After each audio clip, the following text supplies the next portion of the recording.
महाराष्ट्र लोकन्यूजच्या बातमीची दखल.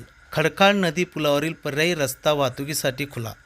चाळीसगाव सोयगाव राज्य महामार्गावरील सातगाव डोंगरी फाटा ते घोसला दरम्यान खडकाळ नदीवरील पुलाच्या बांधकामामुळे प्रवाशांना होत असलेल्या गैरसोयीबाबत महाराष्ट्र लोकन्यूजने सकाळी वृत्तप्रसिद्धी करून प्रशासन व संबंधित यंत्रणेचे लक्ष वेधले होते. या वृत्ताची दखल घेत पुलाचे ठेकेदार आणि रस्ता ठेकेदार यांनी तातडीने हालचाल करत पर्यायी रस्त्यावरील काम पूर्ण करून वाहतुकीसाठी मार्ग खुला केला आहे. यामुळे गेल्या काही दिवसापासून चिखल, खड्डे आणि खराब रस्त्यामुळे त्रस्त असलेल्या वाहन चालकांना मोठा दिलासा मिळाला आहे. दुचाकी स्वार, शालेय विद्यार्थी, रुग्णवाहिका तसेच इतर प्रवाशांची गैरसोय कमी झाली आहे. स्थानिक नागरिकांनी कामाला गती दिली. पुलाचे उर्वरित काम ही दर्जेदार व लवकर पूर्ण करण्याची मागणी केली आहे.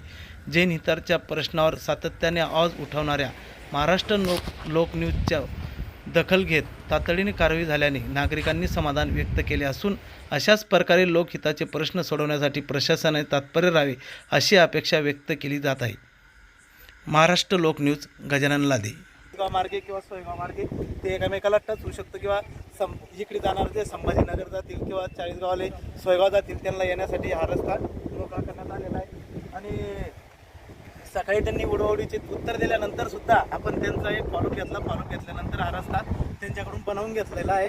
आता हे पुढची कारवाई ते कशी करतील हे गावकऱ्यांचे याच्यावर इथले स्थानिक लोक आहेत. तसेच आमच्या चॅनलला लाईक आणि सबस्क्राईब करण्यासाठी विसरू नका. रस्ता झालेला आहे, बघू शकता तुम्ही या ठिकाणी. ती बाजू सुद्धा झालेली आहे. त्या बाजूने आता म्हणजे रस्ता पूर्ण ओके केलेला आहे.